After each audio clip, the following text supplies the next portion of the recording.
more finesse. We're going to ask her to go back up to the perch one more time, and we're going to see if we can get another catch out of her where she actually lands nicely. Go on, honey, up you go. I'm just going to go and retrieve honey's dropped food as well, otherwise some other bird's going to end up with it in the middle of the show.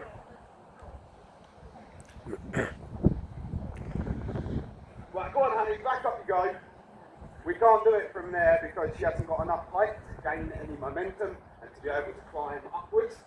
So we need her either on the nice tall perch, over on the building here, somewhere up and away from us. In the air is even better. If we can get her to fly out and come round in a big loop, that's absolutely perfect, but obviously you can't always make them do that. Come on, honey. There we go, where are we going? Perfect, right. One more time, with style this time, honey. Here we go, up she goes. Oh! That one was even worse.